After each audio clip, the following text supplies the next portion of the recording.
Hi everyone, this is Alan McKay. This is episode 30. I'm interviewing Dan Roarty, who has worked for LucasArts, for Crystal Dynamics, for many high-profile game studios, and he is definitely one of the masters out there when it comes to photorealistic characters. Let's dive in.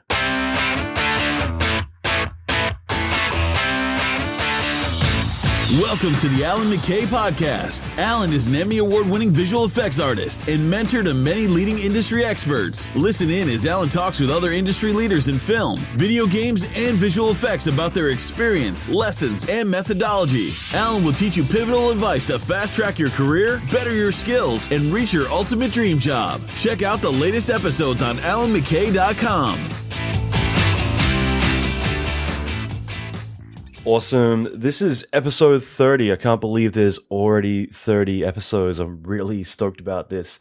This episode is going to be a fun one. It's with a really good friend of mine who I'm sure if you look at the cover art, you'll recognize a lot of his work right away. He's made so many very iconic photoreal characters, and he's also worked for LucasArts on Star Wars 1313, as well as for Tomb Raider over at Crystal Dynamics. Now he's on a Gears of War project, and previously he's worked for plenty of other really high-profile studios, EA, Activision, to name a few. And this is a really great episode because it gives a lot of insight into his methods, a lot of background into how he created his characters, a lot of the ways that he's gone about his evolution in his skill sets. It's been just really phenomenal just kind of talk to him about more his process than anything else. Plus, we actually go on to talking about visas quite a bit as well, which I think is really great because I know I've gotten a lot of email about some of the stuff I've touched on previously about that. And it's something that I want to dive into a lot more down the line. I'm actually hoping to bring on a couple of immigration firms who deal with hiring or getting artist visas approved and going through the whole process. So this is something I'm actually planning to touch on pretty soon, a lot more in depth. And for Dan and I to kind of dive into this, both of us have kind of gone through this process over and over again. I have certainly in many different countries. And yeah, it was really great to talk with him about this just because it's something that most people don't typically talk about, and it's kind of leaves a lot open just because, most people don't have much experience with it. And when it comes to applying for work overseas, you need to understand how this sort of thing works. This episode is just really awesome on a lot of different levels, just talking about Dan's career, how he came up, even talking about collecting a lot of your work and PR media material. So that way, when it comes to visas or even just for promotion, things like that, it's really great and handy to actually have that stuff around. So all in all, I think there's a lot that all of us can take from this episode. I'll leave it there. I'd love to hear your thoughts on this. And if you want to just talk to me about this, I'd love to hear from you. So either shoot me an email or leave a comment or dive onto Facebook. I'll leave links to all of them. I'd love to hear from you just to kind of discuss, whether you found the visa stuff to be really insightful, as well as both anything you want to talk to Dan about, because I'd love to kind of have him back for a bit of a Q&A session if you guys are interested. And at the same time, I think it would be really great to see whether or not having artists of Dan's caliber on here is something that's really beneficial to you. So again, I'd love to hear from you. Let me know, leave a comment or even shoot me an email. And that is it. Let's get into this episode. And I'll also leave show notes, like links to everything that we talk about on the main page. So if we go to alanmckay.com/30, that will be all the links and everything else we discuss in this episode. All right, let's get in there. Oh, and one final thing. The microphone that Dan was recording on, unfortunately, wasn't the best. We actually spent about 30 minutes trying to go through microphone hell, trying to get that stuff set up. So apologies if the audio is a bit off or anything like that. But again, really great content, so well worth the listen.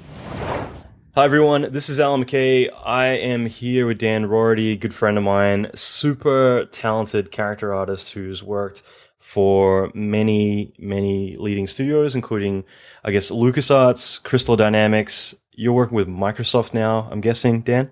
Yeah, that's right, yeah. Awesome. And I don't know, I kind of figure let's just dive into this and we'll see where it all goes, but how did I first meet you? I mean, we both worked together at Radical in some kind of special department. Like, I cannot remember what the hell it was called, though. Oh, yeah, that's right. It was AVG. AVG. Yeah, so Advanced Visual Group. Yeah, I remember that, dude. Like, that was way back. 2009, I think. Okay, yeah. Yeah, so what Radical did was they put together... Oh, by the way, hi, folks. How you all doing? Yeah. And what were you there? Because, I mean, that was a special department they put together, which was kind of like looking more the next-gen stuff, like developing, in more kind of like a research department that was to help aid the rest of the company, as well as kind of look at the future stuff. So it's kind of like a bunch of, elite artists working together, doing lots of cool stuff, right? Yeah, like it's interesting looking back at it now and stuff. But yeah, I remember back in the day, like you came on, myself, and like you said, like a couple kind of key people at the studio. And we were kind of geared towards like really artist driven, tech driven, and like kind of pushing next gen forward. And back then, that's when like the 360s was out and like all these new systems. So yeah, they put together this team called the AVG, which was the Advanced Visual Group. That's where we got to work together. We became buddies, and it was kind of pushing, Radical forward when it came to game development, when it came to visuals and tech, and it was a lot of fun. We did a lot of stuff, like we worked on the prototype game, the new Star Force game. Yeah, Treadstone and Scarface, which I don't know. Actually, it's kind of funny. I've not really thought about this for a very long time, but like. Just the whole situation with everything to do with that place was kind of wild. Just because, I came over after closing my studio, and I randomly took that job out of everything that I had like lined up, just because it was so different to anything else. But the whole point was that I would not be working in production. And as soon as I got there, Blizzard and Activision had the biggest merger in game history, is like $90 billion, and that company kind of restructured itself and just kind of like completely demolished like a lot of the kind of the heavier parts of the company that obviously were probably more expensive at the same time. And because of that, they put on hold Scarface, which would have looked phenomenal, and and Treadstone and Treadstone too. Yeah, and just kind of like restructured the whole thing, and it was a huge shame because we had such a huge amount of talented people, and I don't think our department got affected in the sense that like there was a big layoff, but none of us got laid off. But then I think that for a lot of us, I think the reason that we were there was to be a part of that department, and as soon as it disappeared, it's kind of like I'm sure motivation for everyone kind of depleted a little bit. Yeah, it was a bit of a bummer looking back at it now, but I remember the cool stuff, especially like the stuff you were doing over there, and a lot of the group members, like the stuff that we were kind of doing back then was kind of cutting edge when it came to games and stuff, and it's kind of a bummer that some of it didn't really come to fruition, like with the. Look back at it now, hindsight or whatever, but the merger and what we ended up working on and ended up going on doing other things and stuff. But it was a pretty cool time. We had some good times. out of the studio as well. Oh yeah, man. Yeah, that to me was definitely my party period. I used to get up 6 a.m., work on my personal stuff until 9, and then I'd go into work. I'd work there, come home at 6 p.m., work till 11, and then I'd go out and party every single night, 7 days a week. So, isn't it funny? Yeah, you look at it now, and I guess you don't do like the partying as much. We try not to. I hear that, but we'll see. But I think you and I have a certain date scheduled for 4th of July to fly to Vegas and party, right? So. It's funny, like I'm getting texts from Nicole right now asking me, making sure that you're going, and I want to meet your missus too. I'm looking forward to that, man. That's gonna be awesome. Yeah. But by the way, this is funny. I'll keep it in, but I can hear your dog. in the background. Oh, sorry, dude. So that microphone definitely has some range on it, that's for sure. So yeah, man, no, definitely. There's a huge amount of talented artists working in that department, which was really phenomenal. It's kind of great. Like later on, I guess you're probably responsible for this, but when I was at ILM, LucasArts was right next door. And by the way, I remember you picked me up from the airport. I flew over from Australia to San Francisco, and you picked me up at the airport. I remember. Anyway, so getting on track, I mean, you have a phenomenal portfolio of work, and you've received a shitload of awards. How did you get started in 3D? Because, I mean, everyone's kind of origin story is pretty interesting, but for you, I mean, did you just one day say, hey, I want to do this 3D stuff, or did you kind of evolve from drawing to sculpting to 3D, or how did you get started? Yeah, well, thanks for that, by the way. I remember being a kid, 5, 6 years old, drawing away. My grandma used to be an artist, and my mom was actually, she was traditionally trained. She's a little bit of an artist herself. She used to do like paintings at home and stuff, like oil paintings and that. And I kind of just, I picked it up. It was something that I found just incredibly fascinating, was always into. Any chance I had, I was drawing away, either drawing comics or characters or anything like that. And I remember when I was 12 years old, and for my 13th birthday, my parents asked me what I wanted. And at that time, I grew up in Maple Ridge, which is just outside of Vancouver. And I told them, what I really want is I want this new kind of computer program. And back in the day, the computer program, not to date myself, we're roughly the same age, but there was a 3D program that date you could actually buy from a store, and it was called TrueSpace. Oh God, yeah, good old TrueSpace. Yeah, so it was TrueSpace. I think it was TrueSpace 3, and I begged my parents to buy it for me for my 13th birthday, and they did. And basically, that was it, man. I was hooked. Like as soon as I got that program, I'd be at home trying to make stuff in 3D. And at that time, there wasn't a lot of forums that you could actually post on, but I found them, and I was like posting my own stuff, and I was like, oh my God, people actually do this for a living, and people actually get paid for this. So that was basically it. I said, this is what I want to do. I always had a fascination with the 3D, huge fascination with the art, and anything to kind of merge technology with art. I was sold. So that was basically it. Cool, man. That's freaking cool. And yeah, I never really got into TrueSpace too much, but I remember they had like a shareware version, so I did kind of dick around with it a little bit. I kind of started in like Povray, I think, but nice, yeah. And I'm just curious, I already know the answer to this question, but did you study anywhere or do any formal kind of 3D schooling or anything like that? Yeah, so right out of high school, I couldn't wait to get out of high school. Not that high school was bad, but you were probably the same way, where it was like you knew what you wanted to do, and it was just going through the motion. But I went to, at that time, it was called CDIS, the Center for Digital Imaging and Sound. And I got pretty lucky because I was able to go to school, and it was, I guess, a lot cheaper back then. And I took, traditional art history and foundational drawing, and I took film. I took all these courses. I think it was like 3 years or something like that. But it was really nice because it was a well-rounded aspect, not just 3D, but 2D and life drawing and history and the art of history and everything like that. So, and that for me was like my first, kind of gauge at taking actual schooling in around like a bunch of people that actually kind of like the same thing. I think it's the Art Institute now, but it was pretty sweet back in the day, man. It was cool. That's really cool. Did you find it pretty influential, like going back there? Like, what do you think was probably the biggest takeaway you got from going to a 3D college? Well, I think for me it was a first time being around a bunch of people who actually like doing the same thing you do. I growing up in Maple Ridge, it was definitely not as urban. It was a little more rural. So you didn't see a lot of people.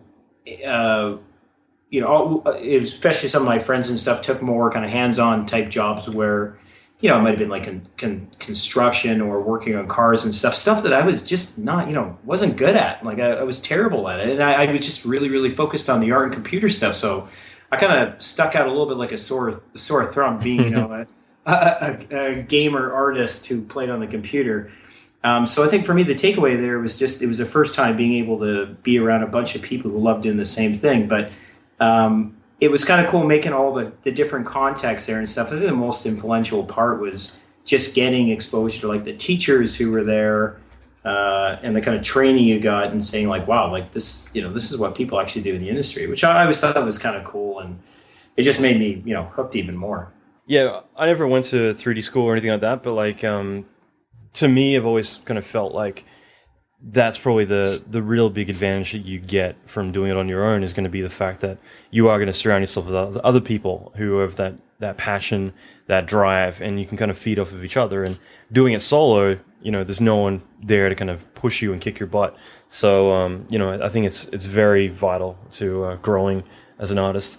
I was going to say it's so funny now you think about it, and I almost wonder because you're probably the same. You work with so many artists who, artists and people who I wonder now. Like I think it's incredibly important, to get like exposure and experience and stuff. I wonder now, like how.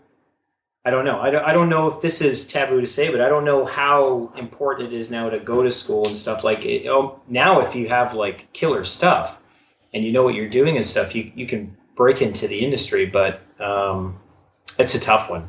I've always found the schooling a little bit tough. I think for me, it was good that I had it because I was quickly able to transition to the States and eventually get my green card and stuff like that. But I don't know. That's a really good point.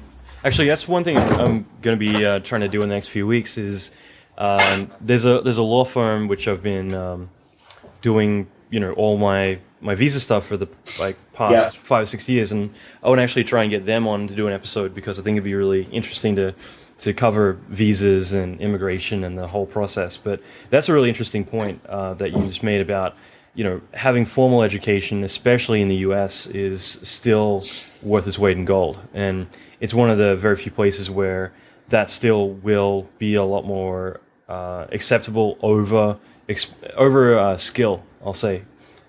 Is the fact that if you have a 4-year degree or something similar, that is going to really help you get your visa and get approved over saying, "Hey, I'm really talented at what I do."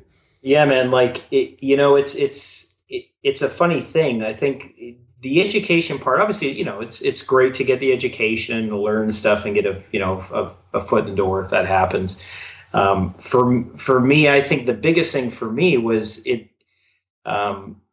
Because it was the amount of education I had and stuff, it was an easy transition to go and work in the States. And, it was a lot easier for me to actually get my green card and stuff where, people who maybe wouldn't have, at least from Canada, gone through the same regimen of actually going to school and, regardless of whether they were super talented or not, I think it would have been a little bit tougher for them to kind of go through the process of actually getting their green card and stuff. So when it comes to that aspect of school, of being able to get the education and, maybe it's just the States, but they recognize, like you said, like it's gold, like having an education or whatever, they think of that being like a huge thing when you get green cards. And to be blunt, it's a huge thing if you want to like travel around and stuff like that. At least, I've kind of found that whether it makes I haven't noticed any major difference between, the individual, whether they've come out of school or,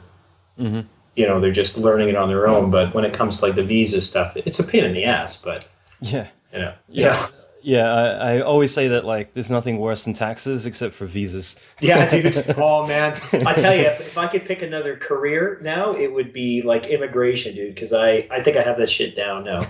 Like I know all about it. Yeah. I'm just curious, like when you first started out, and this is probably the last question about this, but like, how did you get your first big break, and what was your first project? So my first break, I was actually still in college, and it was funny actually. A teacher of mine, Bob McAfee, who's always been a huge mentor of mine, like growing up and stuff. Awesome teacher, great guy. He let me know that there's MTV was in the studio when they were looking at demo reels, and he's like, I think they saw your demo reel and they really liked it and stuff. And then sure enough, that day MTV actually called me up. And they said, "Hey, we want to give do you like a reality TV show, right?" Yeah. Sweet. Yeah, dude. I'll tell you, man. I definitely don't have a face for TV, so they contacted me and they said, "Hey, we saw like the demo reel that you're working on stuff, and we think it'd be pretty cool to actually have our announcer or our the person who hosts the TV show MTV Select at the time in Canada." Interview your 3D character. And I was like, wow, shit, that's pretty cool. So they're like, well, you got 2 weeks or whatever. You need to assemble a bunch of students, or people you want to do. And basically the contract is to have, finish up as much as your demo reel. Bob's going to talk about it on the air. And then your 3D character is basically going to be interviewing, our host of the TV show. And I was like, wow, man, that's pretty cool. Wow. So I had to kind of put my demo reel a little bit on hold, even like through school.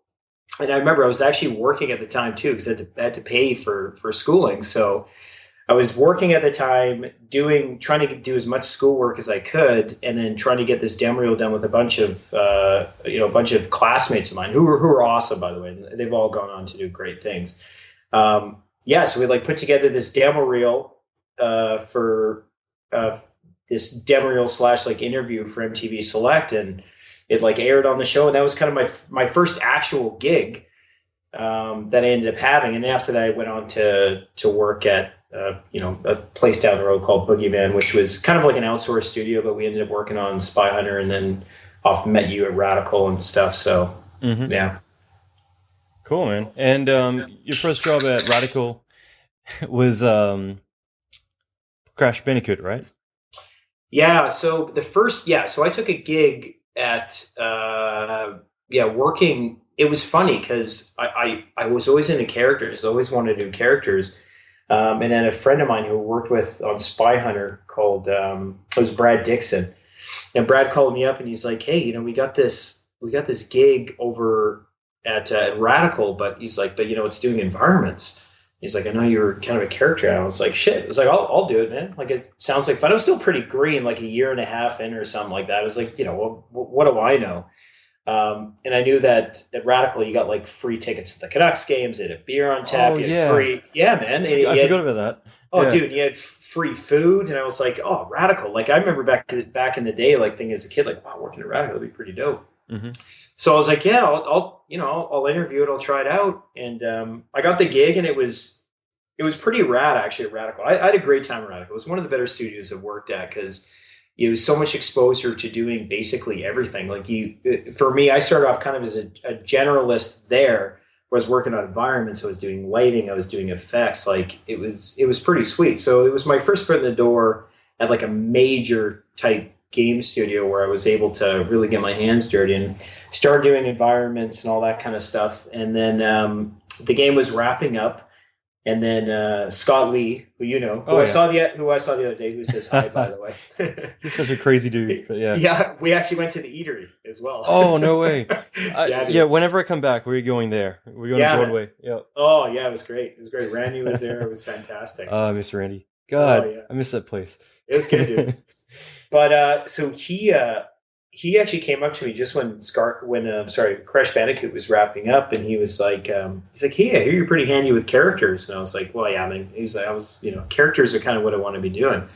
And he's like, well, we have, we're looking for a character guy to work on the Scarface game we're working on. And I was like, oh shit, dude, I'm in. Mm-hmm. So it just kind of worked out that's what I did, and kind of just, work my way up the ladder there at Radical and stuff, and worked on a Scarface game, and then eventually we started the AVG thing, and then you came on board, and just kind of, snowballed from there. But yeah. Cool, man. That's great. God, now you got me reminiscing about Vancouver. Oh man, those are the days. I remember the days of George spending the night at your place, going out and partying, and Oh then God, yeah, yeah. It's kind of funny because I still talk to all the bartenders, the bouncers, everyone from those bars, all in that area. So, oh, is that yeah, right? yeah. It's kind Oh, of so. I saw Jason Pennington the other day too. Tell him I want my drum back. Well, he says to say hi too. Yeah, he was a great guy as well, man. There's a lot of great people there actually. I worked with Pennington on Superman Returns at I remember that. yeah Yeah. in Loserpeg. Sorry, Winterpeg. He hated basically this is how I actually got to know that guy. Is that I didn't get to see the work he was doing or anything like that, but every time I went past his desk, we worked in Winnipeg, which is in like the middle of Canada, and extremely cold. Yeah. Yeah, and every single time I walk past his desk, he's always in Photoshop with pictures of Winnipeg, trying to find a new way to like basically deface it. So he'd have like a nuclear explosion going off and like wiping out like Winnipeg or whatever it's going to be like every single time. And like, so there was like a big archive of like Photoshop images of Winnipeg and all of the kind of the stuff that he was doing to it. It was just, he clearly did not like being there. So I think when he moved to Vancouver, it's kind of a good move for him, in many ways. Yeah, super talented guy, and just even especially just hanging out with him too, just a class act. Just He's a great. lot of fun. Yeah, but it was just great, just like reminiscing with him and a couple other guys, just having a couple of beers together and stuff. It was cool. Made us feel old, made me feel old, but still fun. What year are you born? Oh, I'm not going to say it on there. No, Okay. We're roughly the same though. Yeah, I thought we are like. Yeah, we're the same. I tried looking it up while you were talking earlier, but I couldn't. No. I'm pretty sure you're like a year older than me, maybe. I'd kill you if you're younger than me, but yeah. Yes, I might. I think I might be a year older than you are. Okay, Yeah. good. That makes me feel better. So when you moved to the States, was it EA Sports? No, so a funny story. I had I liked Radical, and everything was good. The merger happened though. That was felt kind of weird about that. That I was kind of which I'd been there like 4 years and stuff. Kind of wanted to try something new. I was still young. I was. I won't say how old I was at the time, but I was still pretty much a kid. By the way, 2008. I looked up on Facebook. We've been friends since 2008. So there we go. Yeah. Oh yeah. That makes sense. Well, I think that's when Facebook came out. So we were buddies before that. So to date ourselves even more. Yeah. So the art director at the time that was actually on Scarface, like the older Scarface, he actually called me up and he's like, "Hey, we have a position over here." He's like, "It's in the States and it's actually at 2K games." That's right. Yeah. And I was like, "Well, like, what does it work on?" He's like, "Well, it's working on hockey." And I was like, to be honest, for me, I've always wanted to work on the hockey game, but I didn't really, for some reason, I didn't want to work on the A game. Like, I think for me, I just thought the A game was I thought it was already great as it was, but I didn't really want to go into working on too many sports titles because But you're Canadian. I'm sorry, I got to interrupt and be like, "Oh yeah, hey, how about that? I'd love to work on some hockey." Hey, yeah. And by the way, I heard the Chris Nichols really? interview where you did the impression and stuff, but it was good. It was pretty close. I got a good chuckle out of it. Nice. Chris is great though. So yeah, I went and worked on hockey for a year, but for me, this is a true story. When I was a kid, when I was really, really young, I was a huge Star Wars fan. And for me, it was a big dream of mine to work on a Star Wars film. And I was, I'm talking like, 8, 9 years old, where I was like, "Oh, I really want to work on a Star Wars film." At that time, in 2000, I guess it was 2008, there wasn't a lot of Star Wars films happening. But there were Star Wars films happening and stuff, but I was in games. So I moved down to the States, hoping that eventually I'd be able to work at LucasArts and work on like something Star Wars related. And, luck of the draw, what happened was I was there for basically a year, and Lucas called me up and they said, "Hey, we have this position open for a lead character art position working on this new Star Wars franchise." And I was like, shit. I was like, sign me up. I'm done. Yep. So it was great working at 2K and stuff. Made a lot of friends there. It was an awesome place to work, a lot of fun. It was my chance to actually work on hockey and stuff too, which I've always wanted to do. It was always like a bit of, I think, a little of goal of mine. And then from there I went on to work at LucasArts. That was pretty cool. It worked out well for me because you lived. Where the hell were you? Like originally before you moved out to San Fran. I was in Petaluma. Yeah. Which is probably my favorite place of all time to live, Petaluma. So for people who know where Petaluma is about 45 minutes to an hour north of San Francisco in Sonoma County, which is wine country. Yep. And I loved it there, man. So moving from like Vancouver, and I love Vancouver, don't get me wrong, but Vancouver, it's gray all the time. It's pissing, It's Vancouver. Yeah, Vancouver to going where if you're Canadian, it's like 20-something degrees like all the time there, Celsius. And then Fahrenheit, it's in the, mid to high 70s all the time. So I think with the first year we were there, we had like fucking 4 days of rain or 5 days of rain. I was like, oh, this is pretty nice. Oh, yes, right. Yeah, you actually visited. We actually had Thanksgiving. Oh man, that's right. Yeah, we had a big Thanksgiving dinner there. I remember that. Yeah. So funny thinking about it now, eh? Yeah, I know. It's kind of weird. I'm getting lots of memories trickling back to me. Holy cow! Yeah, me too. Wow. Yeah, good times. I mean, actually, it makes sense now. I was saying to you before we did this call, like why the hell did you never move to LA? And I think that if you had moved to LA, your head would have exploded because the weather would have been so perfect, it would have been too good to be true. So you needed like a transition. Because that's true. that's one thing I miss about San Fran is just it does rain and like it's kind of cold, but it's not like freezing cold. So it's kind of good happy medium. But that's cool, man. That's really great. And like I guess this is a no brainer. But I mean, so it was a big deal when you went to LucasArts for you. Like, what was it like making that transition from Radical and hockey and everything else, but like to going to a place that it's right next door to ILM. George Lucas visits that place. He designed the buildings. It's like the heart of Star Wars. It's the heart of Lucas. The only closest you could really get is going to the Skywalker Ranch. So, oh man, what was it like for you? For me, it was honestly, I'm not trying to. I don't want to sugarcoat it, but it was literally like a dream come true. It was it was surreal though too. Like you're in the elevator with like Dennis Muren and John Knoll and stuff, and it was just crazy. Oh look, there's George walking down the street, and there's for me it was I was like, wow, what am I doing here? Like in a really really good way. For me, going to LucasArts and Lucasfilm in general, because I'll say it's more Lucasfilm than LucasArts because of LucasArts and ILM. There, when I was there was a lot of collaboration back and forth and stuff, especially when we were working on 1313. So it got me really into the facial system that they were doing over there and stuff, and getting to pick the brains of some of the people over there and stuff was incredible. But for me, when I went to Lucas, that for me was literally going to school for the first time. Because it was tough, man. Like, because you have everybody around you, not just at LucasArts, but at Lucasfilm and ILM, who are just like incredibly talented and super humble and just badass all the time. So it made you get better and better and better.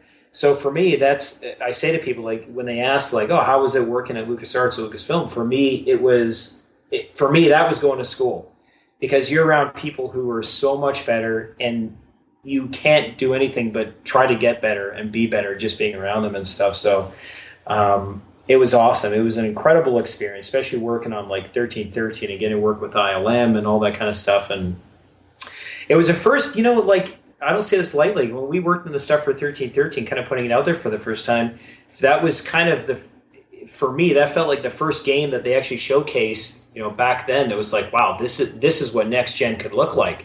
So, I was incredibly proud to work with the team I was working with and stuff, and some of them, obviously still really close friends of mine. But Lucasfilm in general, man, and like you said, like going up to Skywalker Ranch and just being around the people you're around and stuff, just from like the talent level, it was crazy. And like I said, I can't say enough good things about the people who work there and stuff as well. It was pretty awesome.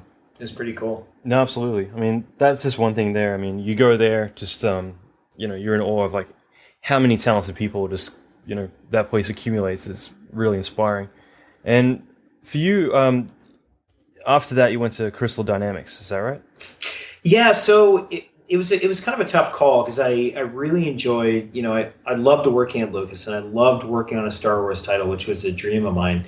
A good opportunity came up to work on another title, which was something new at the time. So when I actually went over to Crystal, there was, to be totally honest, there was an opportunity for a green card, which for me was a huge deal because I really wanted to, I wanted Nicole to be able to work and stuff. Yep. And this is me getting real and stuff. Like people, I'm not going to sugarcoat it and say people are like, oh, why'd you leave this? Why'd you leave that? Like, I tell you, man, shit, someone offers to help you get a green card and stuff where you can actually become a citizen eventually in the country you don't live in and stuff. It's a big deal. Yeah. And Nicole wasn't able to work at the time either. So yeah, that whole thing is tricky. And that's just it. Like the US immigration is very different to the rest of the world. And yeah, for Nicole basically to be there and for her not to be able to work, it's just so tricky.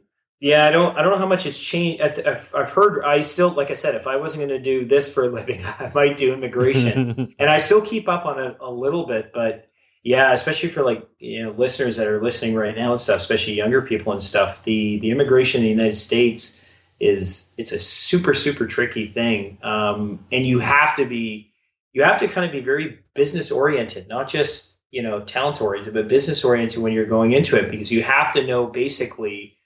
Yeah, sorry, I'm going on a little bit of a tangent here, but trust me, everyone's going to eat it up because I hear nothing but like questions when it comes to this stuff. So Go for it. That's good, man. So when I actually went to the States, as soon as I moved to the States, obviously having dreams like working at Lucasfilm and doing this and that, I already knew the criteria of what it took to kind of get a green card there. And there's different levels of green cards when you're working in the States. There's a tier 1, there's a tier 2, and a tier 3. And the tier 3 is basically the people who go and they get like the basic education, and they call it E3 or EB3 visa is what it is. Yep. And those are for people who've gone through the educational stuff, but they're they just have basic education and they're kind of just waiting till their ticket's being called in line, basically. And then there's EB2, which are more like kind of doctors and nurses and people who end up coming and the country needs them right away and stuff, and some PhDs or type thing. So then there was that, and I was like, well, shit, the two of them don't really sound interesting to me. And then there's an EB1, and the EB1 is you still have to have like a bachelor's or a basic education. But the main point of it is there's a strict criteria of what you actually need to get the green card. And that's like a certain specific types of awards. You have to judge, you have to be well known. You have to have like a bunch of published articles. And as soon as I saw that, in 2008, before I left, I was like, I think I could probably do this. It's going to probably take me about 5 years, but I think I could probably do this because if I wait for an EB3, by the time I end up getting to an EB3, you have to go through like a TN to an HB1 or whatever. I mean, it would have taken way too long. So I knew going into the States that I needed an EB1 visa, and I knew the criteria it took. And I remember telling Nicole, I was like, I'd probably do this in like 5 or 6 years. And I did. Like I went through the process, and it's not that I didn't like it. I posted a lot of stuff because obviously I loved working on work and posting it. And I know I'm still going on a tangent here. No. Keep going. I think it's definitely helpful for some like kids and stuff who are going to move down. I'm just going to quickly say I'm texting my girlfriend upstairs to go get the bottle of wine to come down and fill my glass. But yeah, please, honestly, this is great.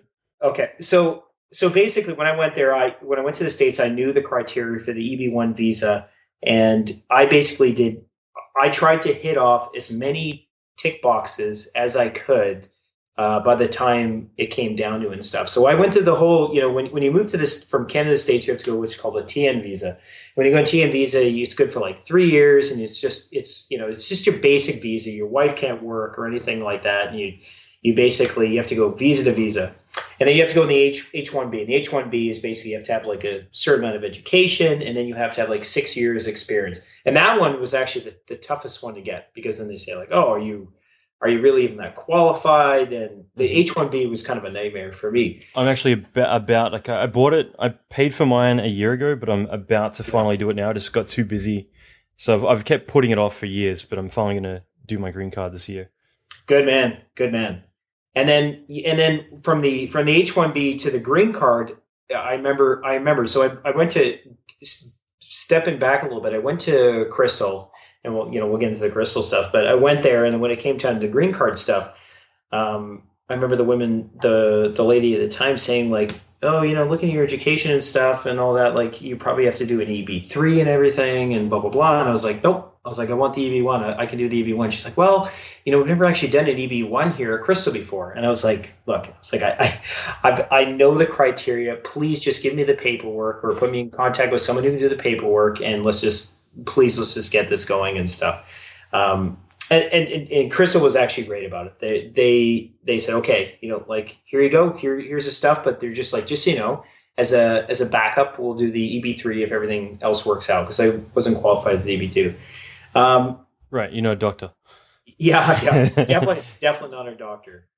So I had like I said, man, like I spent the 6 years knowing everything. I literally saved up all the documents, all the whatever awards and the publications and stuff, and I kept them in the box or whatever. So when it came time to like, it's like, okay, here's the application for the EB1. I handed all my stuff in, and no lie, I paid the extra like $1,000 on my end, and I had it in 5 days, and that was it. Oh, you paid the expediting fee? It's like $1,200. I paid the expediting fee, yeah. And they probably saw, and I sent them literally, I'm not shitting you, probably 2 solid like boxes worth of papers of publications. And I was joking around with Nicole, like saying they were probably looking at all the stuff I'd saved up and like, fuck this, stamped it. Like you. Yep. Yeah. I'm just going to jump in and say like, with anything I do, I always approach it like, no matter how true like a walk in the park it might be, I approach it with very tactically. And so when it came to my visa I renewed mine about a year and a half ago, and I went to Australia, and I think my girlfriend thought I was going to overthinking everything, but if I'm going to do something, I'm going to do it right. And so I went to town, like making sure I built like the biggest case possible, and it was overkill. And I was in Sydney. I went to the consulate, the US consulate, went through there. I walked up to the woman. I had a big box. It cost several $100s to print. That's how much stuff I had. And the woman looks at me, and she's like, I present my case, like, here's my case, please look at it. She didn't even like open the box. She said, oh, so what movies you worked on? And I'm like, oh, Star Trek, Transformers, blah, blah, blah. She's like, oh, okay, great. Stamp approved. Yeah. And I'm like, are you kidding me? I just spent, I think it was like $400 on printing, which was just unheard of. But that's just it. Like I think it's safer to plan ahead than not. And that's one thing, like, I've never mentioned this to you, but I've always actually, whenever I've seen your website, I always thought you've done something really smart that I've never seen anyone else do, which is you've got your, like, it's kind of funny. Like, maybe you don't do this intentionally, but I always think of it this way. You've got your, like, press, media, all that kind of stuff, a category. And to me, whenever I see that, I instantly think, like, green card or immigration, like, you're basically killing 2 birds with one stone, because you essentially created, like, a big portfolio that you can just easily print out whenever you need for all your immigration stuff. You basically nailed it, or I would say get 2 birds stoned at once. But yeah, that was well. Actually, I was going to say, when I said two birds with one stone, it's because I was just looking up a second ago the whole beer thing we had. So Canadians will say, "I'll have 3 beer, please." That's 3 beer. There you go. That's whereas the rest of the world, or at least in this article, I was just googling a second ago. Is it? Yeah. Yeah. So. Yeah, we're having an argument about this before, about whether, because I Googled it. It did not mention Canadians. I just Googled it, and every single article came up with Canadians say, oh beer. Yeah, a whole boat, 3 beer. 2 beer. Yeah. But it is true. You did nail it. Like when I did that, I did have the intention, for the whole green card process. Like, publicizing everything, make sure everything is out there and stuff. Yeah, I don't do it anymore because I already have the green card and stuff like that. But Yep. it's I think it's like anybody who's listening and stuff, like, keeping it cataloged and actually putting it out there and having frame of reference of where it is and stuff. Like it makes it a lot. It made it a lot easier. We'll put it that way. Yeah, I've never seen anyone do it before, and like I said, I've never asked you about it, but like, I think the first time I looked at your website must have been years ago, but instantly that's the first thing I thought about. I thought, I need to do that myself because I haven't, but what I do is I use Evernote, but any publication that gets mentioned about me, like I'm judging the the 3D World CG Awards this year again, and so like anytime I see something pop up, I'm like, okay, Evernote, hit capture, and I tag it with Visa, and so now I have like several thousand things. So whenever it comes to like green card, fine, I just hit forward all as a PDF, and I've got my entire case. So I think it's very smart, like being proactive about all this kind of stuff. Like it takes 2 seconds to click something and you can archive it wherever you need in a specific order, but it means that you've got all the information for your resume or for your green card. Actually, I'll tell a funny story about first time I ever spoke to ILM about coming on was right when I was at Radical, and I was going to leave and go to ILM as an effects lead on Transformers 2. And I decided to go work in Berlin instead, just because I'd never been to Germany. And but what was funny was that I actually got chewed out about my resume because they told me that like basically if it was anyone but me, they would have thrown my resume out because it was 17 pages long. And but the thing is, because the only time I ever actually update my resume is for visas. So every few years, if I need to go through a visa, because they require all that information, like who was your, the person you reported to, well, the dates you worked there, addresses, contact information, like they really make you flesh it out. So, most places I go to, I don't need a resume. So, the only resume I have is essentially my visa resume. So if someone actually requests, like, please send me your resume, I'm going to say, okay, here you go. It's like a thick fucking file because it's for a reason. So, yeah, it's kind of funny. That whole subject of visas, immigration, it's such a daunting thing, but like, I think it's smart to think about the stuff ahead of time rather than like later on when you finally are at that point thinking, oh crap, now I've got to start like cataloging all my stuff. Yeah. It's true. Like, for me, I'll say this, like, I'm proud of a lot of stuff I've done, but for me, it felt like a really long marathon where I was like, I felt like I was super focused. And when I actually got the green card, it was probably one of the better moments that I've ever had as a career professional, being like, you know what, I set out, I got this, I did everything I needed to do, and like, boom, here it is and stuff. So yeah, it's totally true, dude. And I think, you probably agree with me and stuff. People who are actually born and raised in the States, especially in this industry and stuff, they have it pretty good, because obviously, the States is like a mega for when it comes to like the film, and obviously like it's overseas and stuff too, but especially in LA and stuff. 10 years ago, like working in LA, yeah, you're right. Like, I would kind of look at people like, you don't realize how good you've got it because everyone else is fighting to try and qualify to get in. Whereas like for you to actually just be able to say, oh, okay, I feel like I'm going to apply for a Tippett, or I'm going to apply at whatever studio you can. Whereas like for the rest of us, it'd be more, okay, one day I'm going to be qualified enough to prove to the American government that I'm, it's not. And actually, I'm interviewing Rising Sun, like RSP, who are a big studio in Australia. They do phenomenal work on like Harry Potter, you name it. Sure. Yeah. And I remember they wrote an article recently, which there were a few people who got kind of like really rowdy on there. And I don't usually jump on like articles and reply, but like I actually did about this because it was to do with visas. And the big thing was that a lot of people are saying, well, just be aware that they don't hire anyone because they're, you've got to be the best to go work there. And so if you're a junior, forget about it. And I had to jump in to say, look, it's not actually about applying at a studio to see whether or not you qualify to work there, because at the end of the day, like, you could be really freaking good. And if they want to hire you, it doesn't come down to you. They need to actually prove to the government that no one else in that country can do what you do, and that's why they're going to hire you. Yeah, well put. Yeah. Yeah, so it really comes down to that. It's not actually the company, like whether or not they want to hire you. Maybe they want to hire you. I had that. Like I had Blur Studio for a long time want to hire me, but I couldn't get a job there because they, at least early on, they felt like, we can't even try to get you a visa because you don't have enough experience, earlier in my career. And, it's one of those things that you need to actually prove to the government, the American government, that only you can do this job and no one else can, because otherwise you're actually stealing, in their eyes, a job from an American citizen. So you need to actually prove that, this job is specifically tailored to you and only you out of the entire world, which is a big, big feat to actually do. It is true. It's and it's not an easy feat either. Like it's it's very tough, and like I mentioned, I think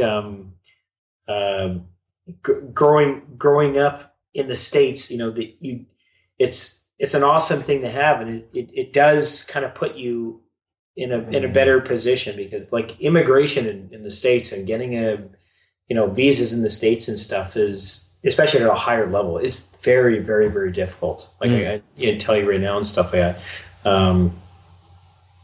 But I loved working there, man. The States is awesome. Like I loved it. I love the people there. Some of my best friends are there and stuff. And I got nothing but good stuff to say about.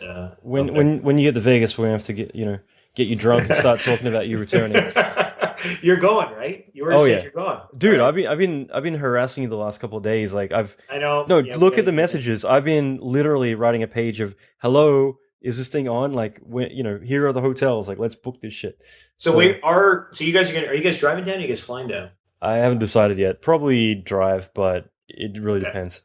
So yeah, our like I said, our tickets are already booked to go down there and stuff. We just got to find a hotel and we'll do it. I live in LA. Okay, it's 4-hour, 5-hour drive or 30-minute flight. Like you literally hop in the plane, it goes up, and then it goes right down. So yeah. I remember those days. So okay, getting back on track, but like I will say that during your time, pretty much just after I left San Fran to go to Berlin, like around that time is when, in my opinion, like I think that, and I'd love to get your idea on this, but like you started doing a lot of more personal work. I mean, you'd already done like a lot of really phenomenal work, but like I think that there was like that kind of aha moment where things started to change for you, where you did I forget the piece. It was My Wife Is Gone, which is that the older guy. That I think was like one of your first big personal pieces that you kind of was a pretty big game changer in my opinion. So I don't know, do you want to elaborate on that? I mean, what kind of got you to, because I don't know, I would just say this, that like I felt like that, your personal work before that, and then that piece kind of like was the start of the level of quality that you do these days. Yeah. So for me, thank you, by the way. For me, I try not to, and I'm going to do some different pieces coming up and stuff. But for me, when I wanted to do a piece, I wanted it to be kind of meaningful for me in a way, and not just when it came to some of and stuff. But if I was going to make a piece, I wanted to make sure that I was like inspired by it, and I didn't. And I'll preface it by saying I don't think there's anything wrong with it or anything like that, but I did just want to make like a cool piece. I didn't want to make like a chick with a gun, or, like a dude, doing whatever, or a monster or whatever, or a big monster or whatever. Like, and I think that's all good and stuff. But for me, I wanted to do something meaningful, and that's kind of what I did. Like I started with My Wife Was Gone and stuff, was kind of inspired. Like I said, I think I saw like a dude on the SkyTrain one time and stuff, and he looked really sad, and I kind of just like felt kind of for him, and that inspired me to. Did he get laid off from Rockstar or something? Oh, sorry. Yeah. Sorry. No, it's fine. That was back in the day.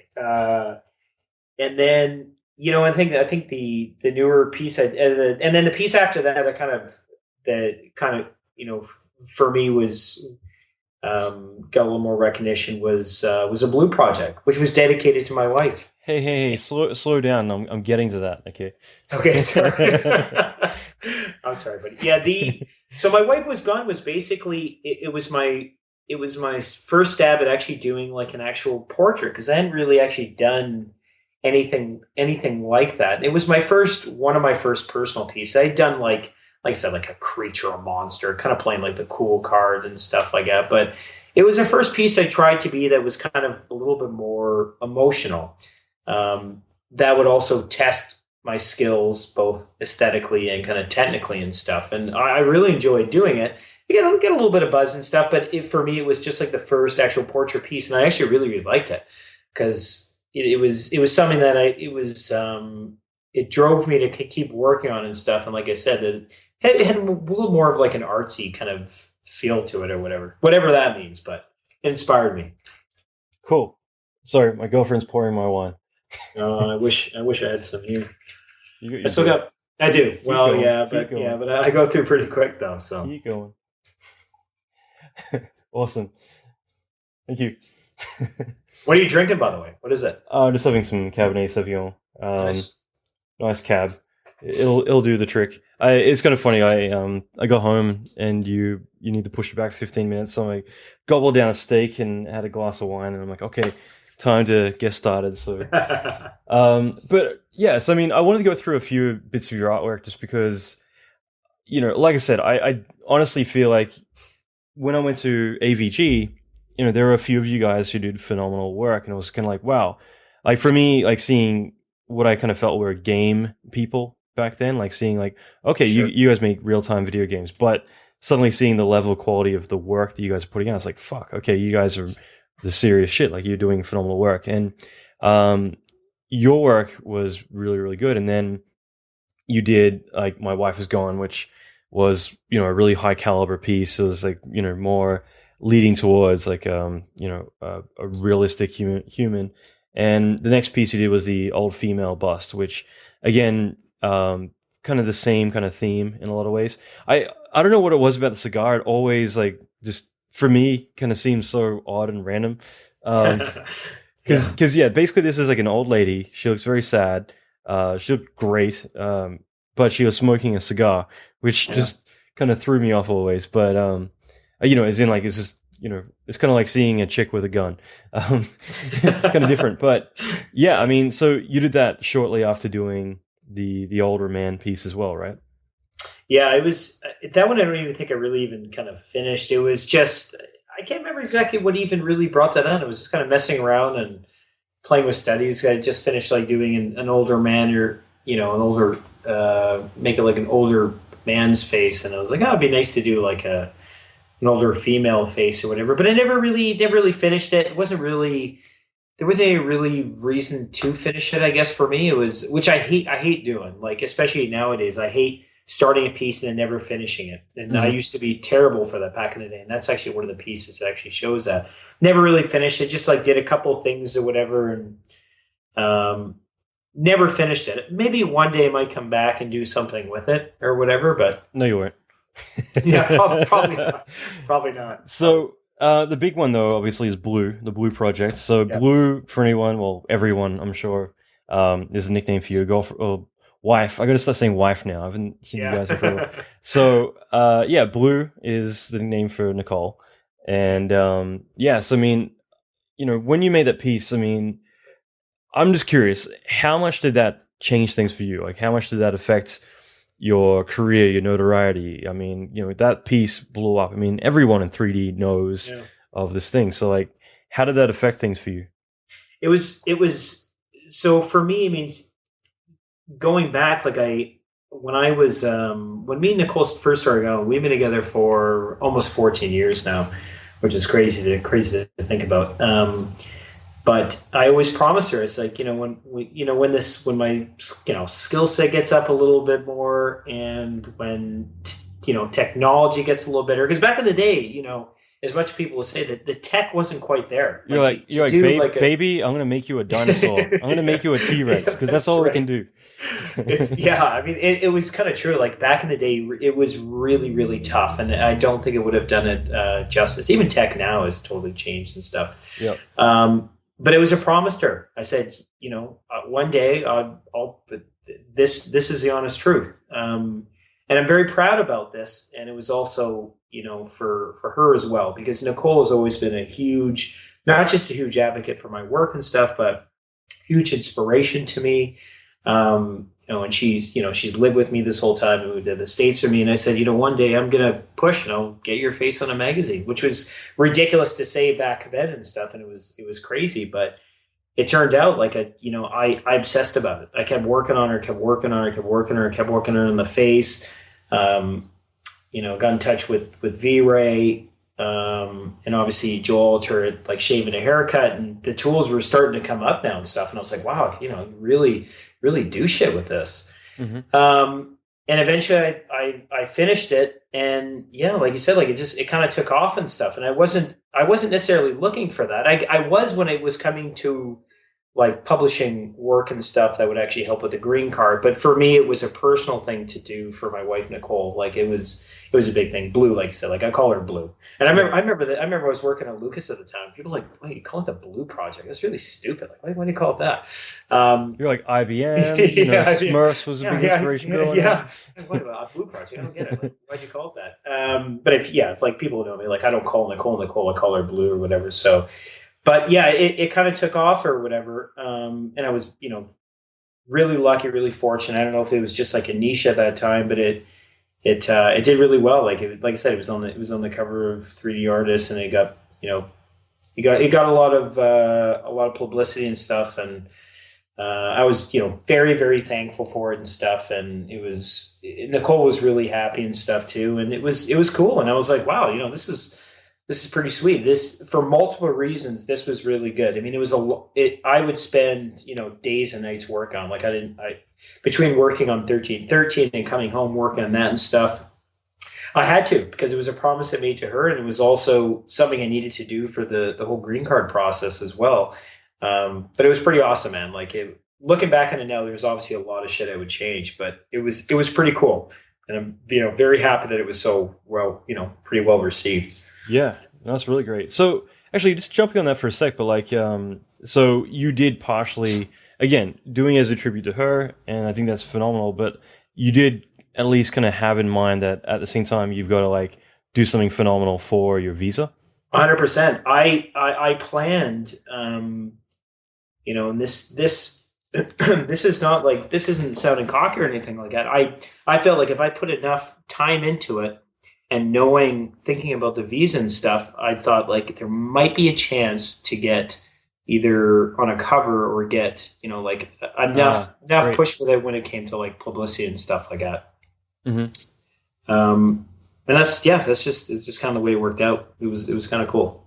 That's great, man. And I love this because I didn't actually realize how kind of strategic you were, because I am very when it comes to that sort of stuff, but like that's really great. I mean, the fact that you are thinking ahead in terms of like, a chess game. Okay, I need this goal. How, what is going to best benefit me? So that's awesome. Yeah. And what was Nicole's response to all this? Because again, being printed in magazines and what was it like for her? I think if she was here right now, she'd tell you. I think if she was pretty cool about it and stuff. Like I think at first she found it kind of weird. Like she had, she'd have like a bunch of random people like trying, like add her on Facebook and stuff. But there were some cool parts to it too and stuff. Like like her. I think she like met random people in like Vegas, and the people in Vegas like said, "Oh, I think I saw you on Chive or whatever." And she was like, "Oh, it was on Chive." And then sure enough, like they posted her picture on like on Chive or whatever. Like kind of shit like that was kind of cool. And she was like that, the Chive, and then Business Informer magazine. I think she was in American Scientist magazine. Like it was just a lot of like it's just crazy kind of stuff that for me, I was really happy because, I know how much she has to put up, and I'm sure, you're with an artist as well, so she probably knows too. But no, it's the other way around. I'm the one who's like, will you please spend some time with me and get away from that computer? I can see. She's a phenomenal artist too, by the way, dude. Oh, thanks, man. Yeah. Both of you guys are a power couple. But yeah, it was really cool, man. Like it was a good tribute to her and stuff. And I think it was a little bit weird for her, but at the same time, fuck it. That's great. That's really freaking cool. And I love that because like It is. I mean, for me, it was always kind of weird because it's like, oh, that's Nicole. But seeing that everywhere. But it was phenomenal to see how much attention that got because it seemed to be one of these like, iconic pieces of like, virtual human, yada yada yada. So I love it. I mean, and I'll get to your current piece, your latest piece pretty soon. But again, like you've really raised the bar with every piece that you've been doing. It's been really phenomenal. Like with doing the Blue project, was there, a lot like a major learning process that was there a lot that you took away from doing a piece of that caliber? Yeah, huge. So, not to get like too tech here or anything, but That's fine. back in the day, like when V-Ray, it was like the first time I'd used V-Ray, but you really couldn't do. At that time, they didn't really have a lot of like great hair solutions, which obviously now they do. Now they're just phenomenal. But that time I had to do two passes where I would actually I'd use V-Ray for the skin and stuff, which is phenomenal. And I'd use my Mentor Ray for the hair.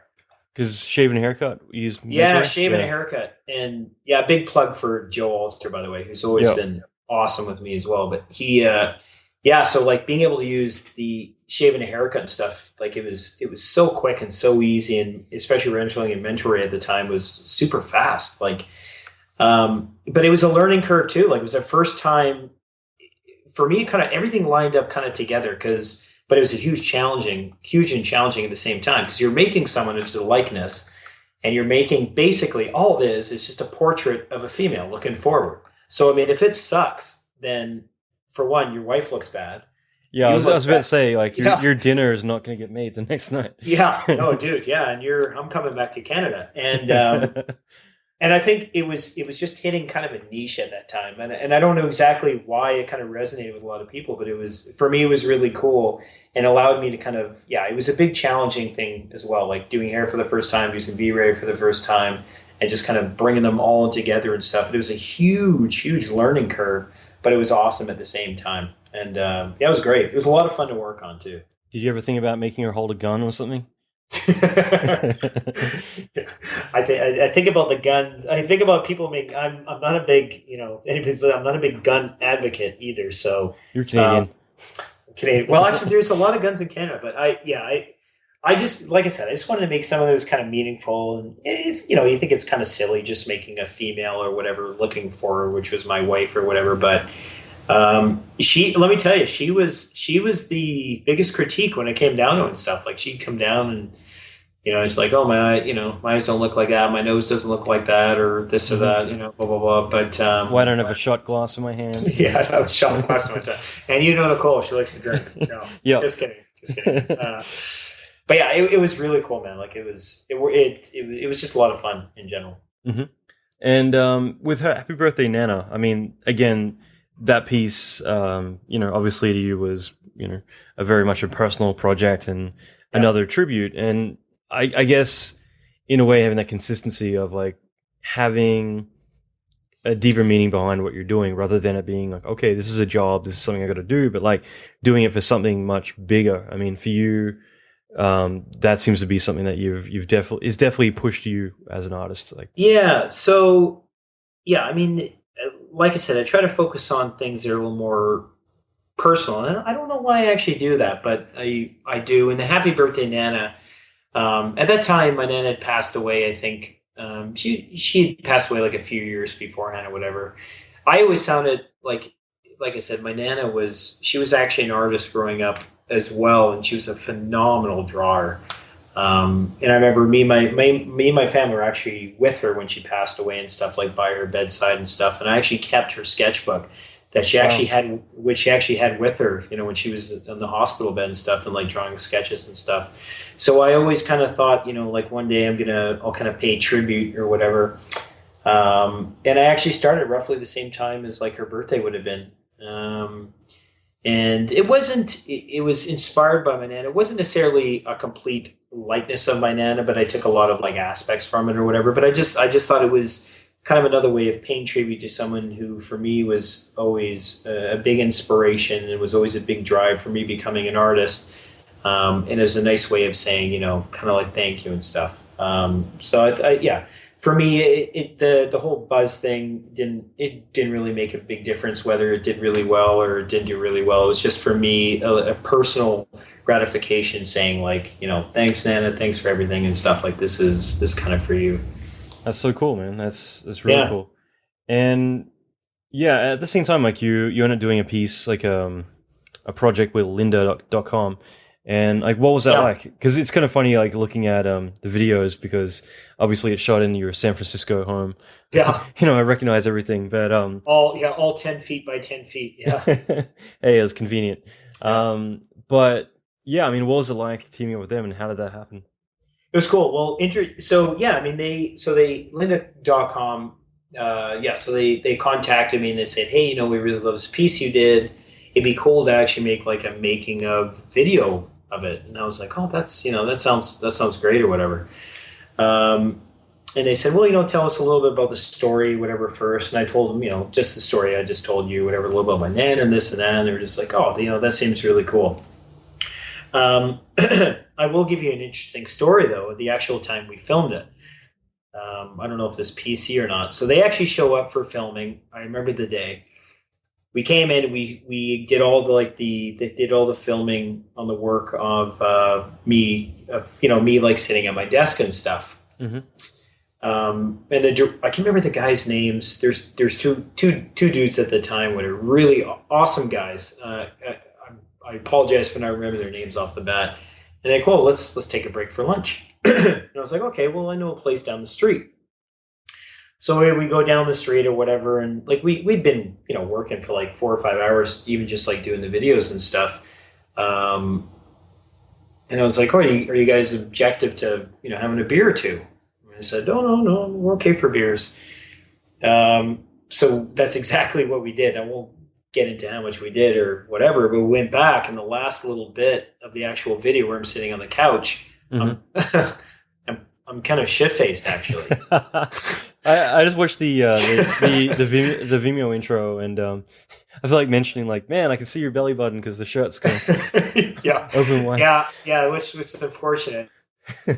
That's the truth. And nothing again. That was my bad. It was nothing. Lynda.com. They had nothing to do with that, but it was me. I had one too many. Oh, you're fine. Like, you can't tell anything. But pretty glassy eyed, but it was funny. But they were great. That was really cool. Same kind of thing. Like, it was neat to get a little bit of buzz out of it and stuff, and mm-hmm. Get a little bit of publicity or whatever. But for me, it was just a nice, really cool personal project that people actually kind of found cool and respected and stuff. So for me, it was cool. That's super cool. And what the final one I was going to ask about is the freckles piece. And I'm just kind of more curious, like, because all the other pieces, I could tell, you've had reference as to what kind of made you do it. And like with that piece, it's very realistic. It's gotten a lot of publicity because of it. But did you actually have a reference for that piece? No. Or? So this one was a little bit different for me, where it wasn't really inspired by anything. So what happened was 3D Artist Magazine contacted me. Mm-hmm. It was Chris at the time. Okay. And he said, hey, it'd be cool if you do like do something for our magazine, like do like a piece for just for the magazine. And I was like, yeah, okay, that's cool. And we threw some ideas back and forth. They wanted to do like somewhat of an attractive female, and I said, well, I've done a blonde with blue eyes with fair skin, but I've never done a redhead with freckles and green eyes. And I was just joking around, just kind of throwing it out there. And they're like, yeah, that sounds great. Let's do it. And then the whole premise is what it was. The idea was, it was this female who was basically at the beach, who was like kind of holding a towel. I didn't do like the background or anything like that, but mm-hmm. It was basically just like, do just kind of a spin on something, like a female just kind of hanging out or doing whatever and stuff. It wasn't really inspired necessarily by anything, but it was kind of a neat piece to do, and just something to kind of break it up, because I just done 2 like really kind of personal pieces and stuff too, so it was something nice to just kind of mess around and do something a little bit new and different, and tackle hair a little bit more with like redhead and stuff like that. But yeah, it was cool. Like, it was just kind of a fun kind of piece. That was great. So you had did you use much reference? Like, again, like, obviously you didn't have like an actual reference, but like, did you still seek out a lot of reference for the character? For this one, I didn't. Looking back, and I don't think I didn't really do it a lot. I looked at, I just tried to ensure like proportions were correct and stuff, but I didn't really look at a lot of actual reference of what the female in the end would kind of look like. I had some like ideas in my head and stuff, but for that piece, I didn't really gather a lot of reference. I did for the hair. I did for the hair, and for the actual. For the blanket, I actually used the 1, 2, 3 for the fucking blanket. It's like, yeah, for the fucking blanket, really. Well, what was funny with the blanket is what had just come out was a 1, 2, 3D app on from Autodesk on your iPhone. So what I actually did was I actually took the app and I actually scanned Nicole in a blanket, and I was able to interpolate that data and actually use retopologize and actually use the data of the scan of her blanket, and that's actually what ended up being the final piece, like using that blanket and cleaning up and stuff, which for me was really cool, like being able to use an app on your phone to capture some basic 3D data and then use it. And I've used it since. Like I've used it on my head and stuff like that too. So that's awesome. That's really cool. I didn't know that. That's great, man. And like, just moving on to the Newyorker projects. I mean, you had mentioned that you've listened to a bunch of podcast episodes, and you listened to Chris Nichols one. So, I'm sure that was a lot of fun. But he had obviously mentioned a lot about the Digital Human League and the stuff you did with Paul Debevic. He's gonna kill me. No, that's fine. I'll blame the wine. But I mean. Between you, Paul D, and it was also, who's the other guy besides Chris? Was it Jay or? Yeah, it was Jay. So Jay actually works with Paul. Yeah, at the I know Jay. The university. Yeah. Yeah, and so I mean, how did that come to be? It's like the magazine wanted you guys to get together and do something. I'm not 100% sure on the whole story. No, but it's all good. So I'd actually I worked on like a couple small things with Chaos in the past. We just hey, we just need a render for like a presentation here, there, this and that. But I hadn't actually worked with Chris Nichols before, and so Chris actually contacted me, and he's like, "Hey, I've got this really, really cool idea that I'm working with Paul, and it's actually for the New Yorker." I was like, "Wow, the New Yorker magazine!" I was like, "That sounds awesome."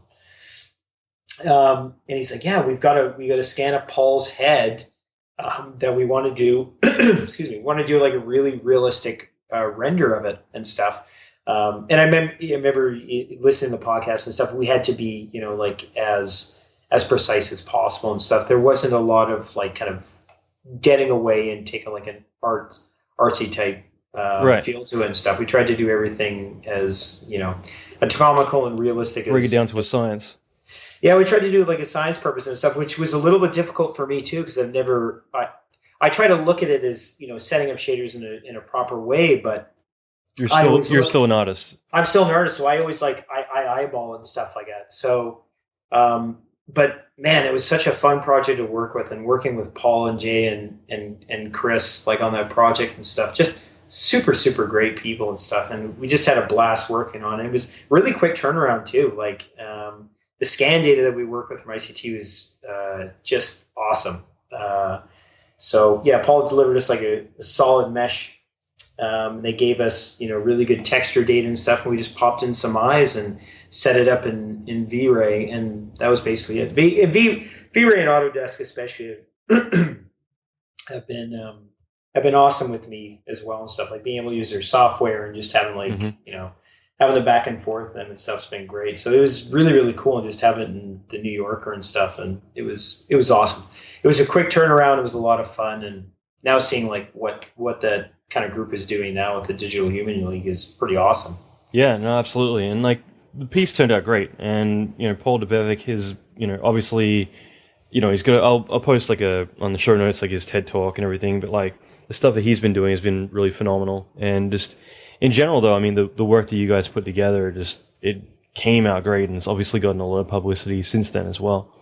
Yeah, I think, to be totally honest, that just shows like how great the data is that Paul had, but also Chris and the V-Ray team and stuff like Chaos. It's like it's just so it's I just find it like so easy to use like the program and stuff now. I think for most people, they're just finding it really easy, especially for like human type stuff. That yeah, it was really kind of fun, quick kind of project to work with, and then as Chris kind of mentioned in the podcast, kind of snowballed into this like digital humanly type thing too, which is like I don't even know what's going to come out of it now, but it's awesome just like hearing like the people who are actually on the team and stuff. It's pretty rad. Yeah, no, that's great, man. And so do you have much to do with that at the moment, or you kind of in the background?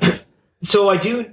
I'm a little bit in the background now. Like there's there's definitely some heavy hitters that they have working on some stuff right now, and I'm still involved like in the emails and stuff. But I just, to be totally honest, right now, You're busy. I don't have the time. Yeah.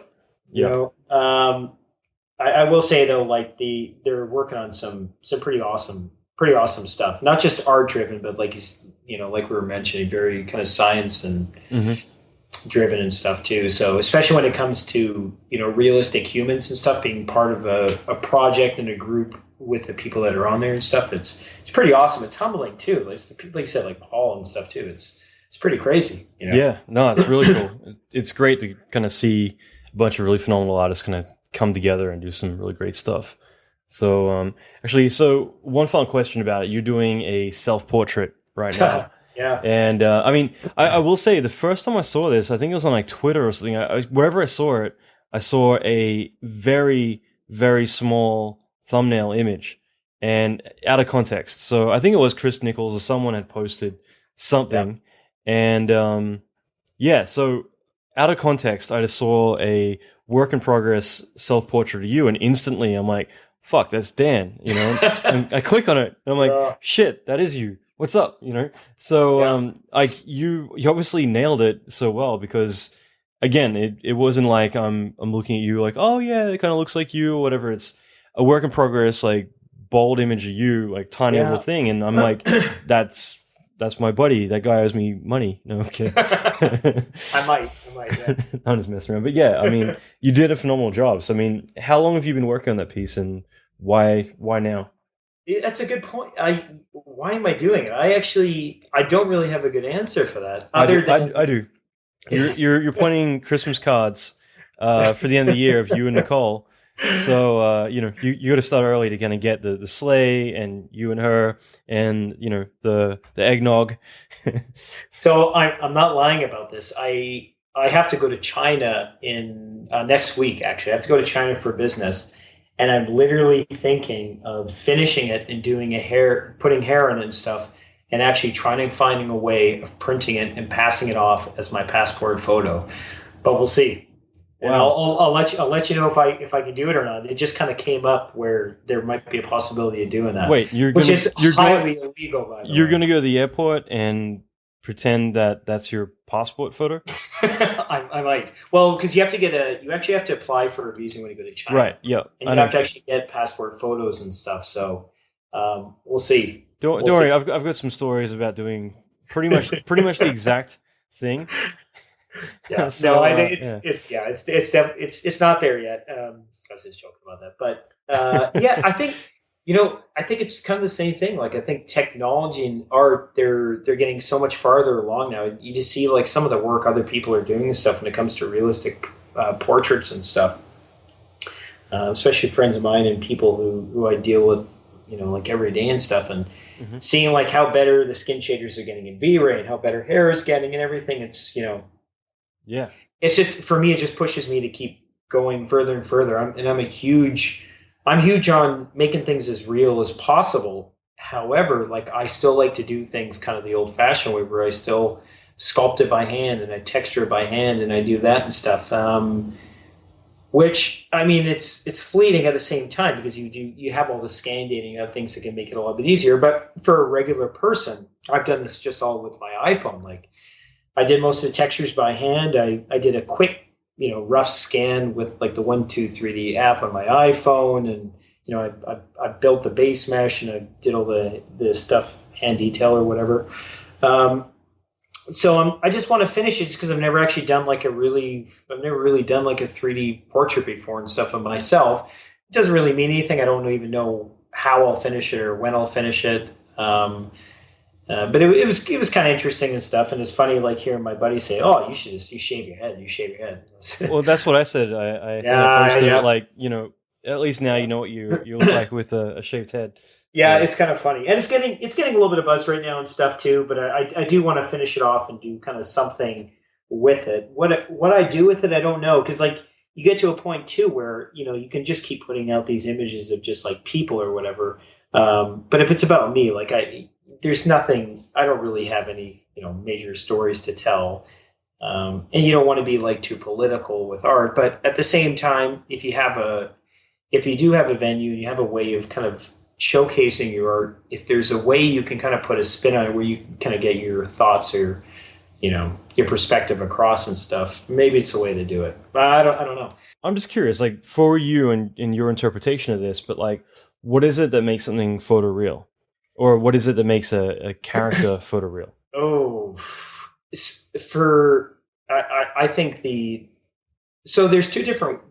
there's different ways of looking at it, and I think when people look at it, when photoreal is a lot different than the uncanny valley or whatever. Right, right. Photoreal just means like is legitimately just that. Like it's a photograph of something or an image of something that you think is real.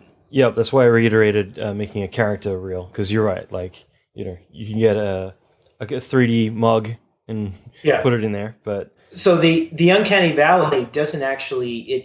I heard Chris kind of mentioning this. It triggers a response where something doesn't seem quite right, but it actually isn't a reference to something that's actually still. It's a reference to something that's actually animated, where something just doesn't look quite right.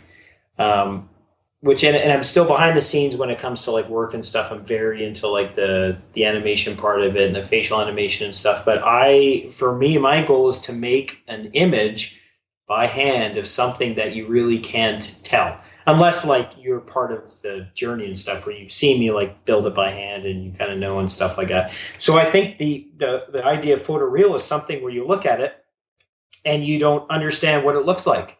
Mm-hmm. Like you look at it and you're like, well, what am I looking at? I don't get it. You're like, oh, it's 3D, and someone says, well, what do you mean it's 3D? I don't quite get it. That for me means photoreal, where you really can't distinguish what's the difference between 3D and like a real photograph. And my opinion is we're not there yet. Like it's I can still look at something as good and awesome as it is, and I can still tell it's 3D. And I think people would be hard pressed, especially people who are in the industry, look at something and be like, I can't tell that's 3D and stuff. I can still tell, and I think most people can still tell a little bit. Why that is, I don't know, but I think we're getting closer and closer. Mm-hmm.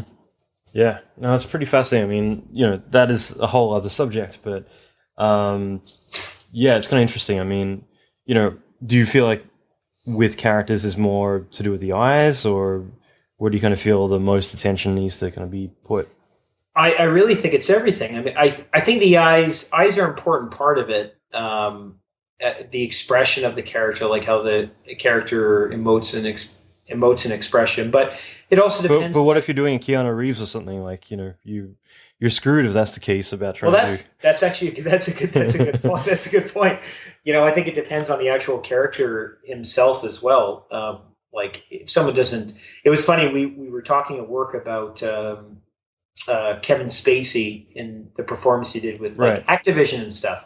Mm-hmm. And they were saying like, oh, well, his eyes aren't giving off a lot of emotion and stuff, like, nailing it down to the performance of his eyes and stuff. And I was like, well, if you actually look at Kevin Spacey, his eyes basically do nothing. Like his eyes are looking. He's always got a very blank look. Yeah. He's a bottom talker is what I'd say. Like his eyes don't do the talking, his mouth does type thing.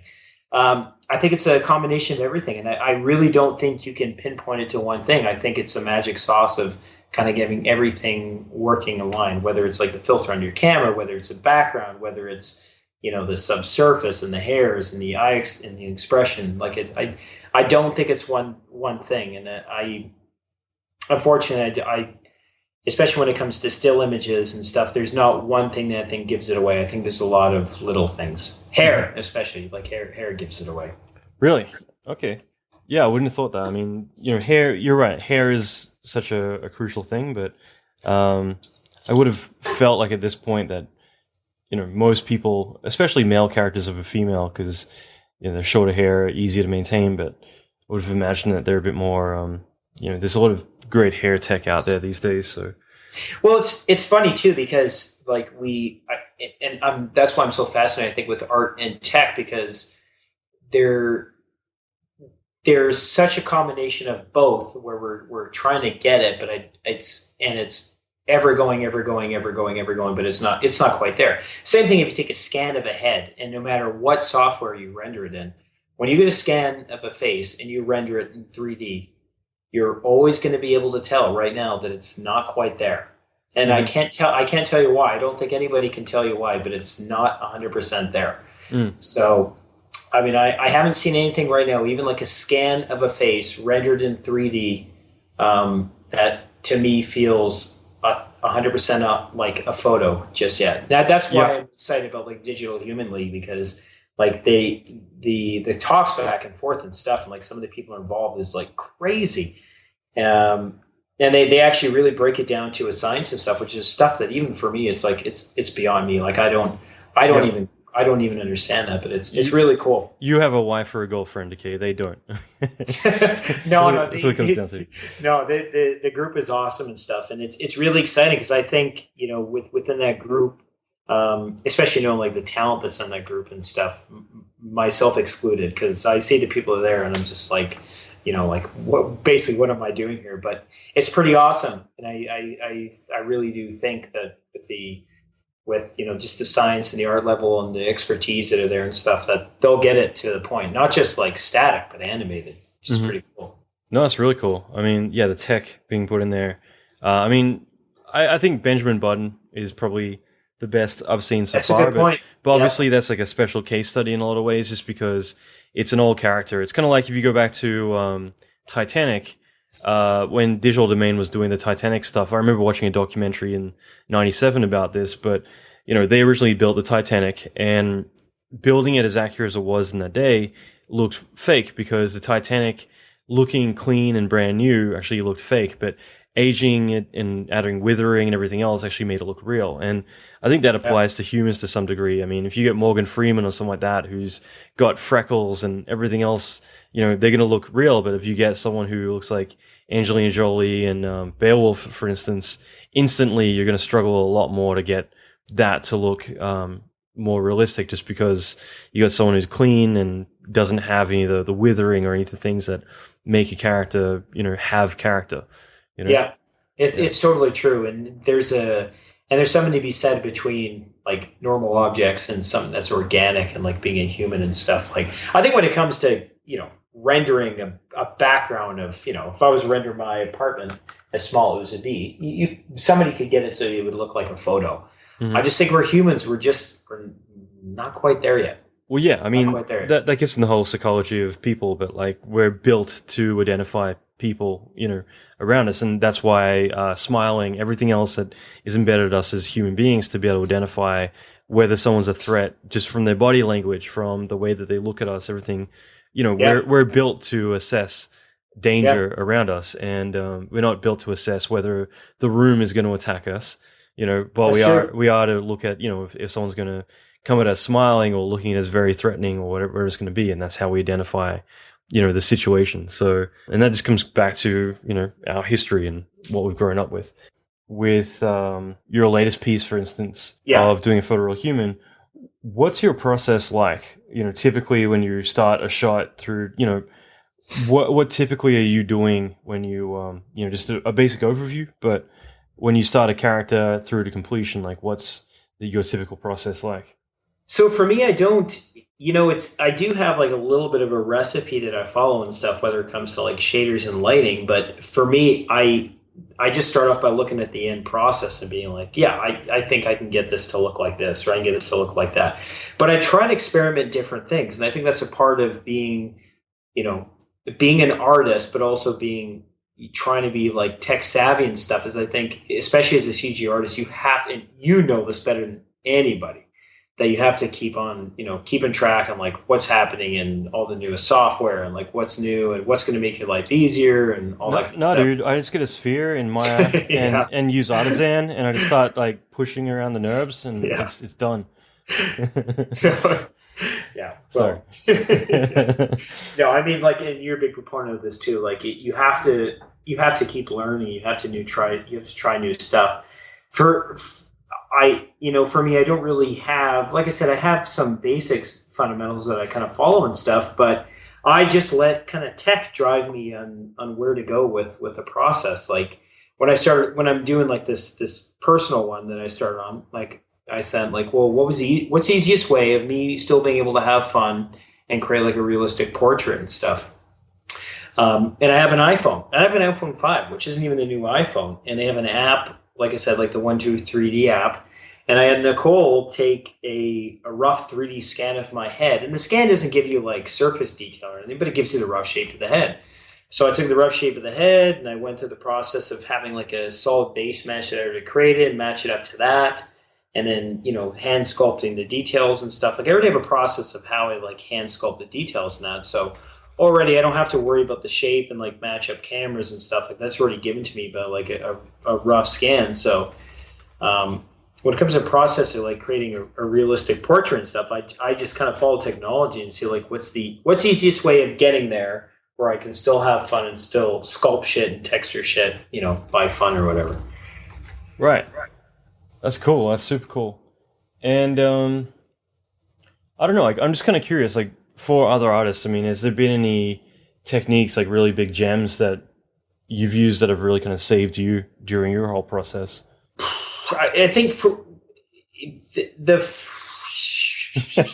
yeah, gotcha, motherfucker. yeah, that's true. I think so I'll say when you're creating heads and stuff, I find it useful to look at stuff from a perspective camera and also look at stuff in orthographic because like you're able, it's hard to tell like how proportionate the character is in and stuff. And then when you're actually rendering, like using a solid rendering, program and stuff. And, I don't advocate one or the other and stuff. I use V-Ray just because like it's super quick and it gives me like, I think the skin there looks like realistic and that kind of stuff. And yeah, Mental Ray for the longest time, its skin shaders were great, but I was, essentially more in the iteration of let's make wax like characters, not, pushing it a bit further.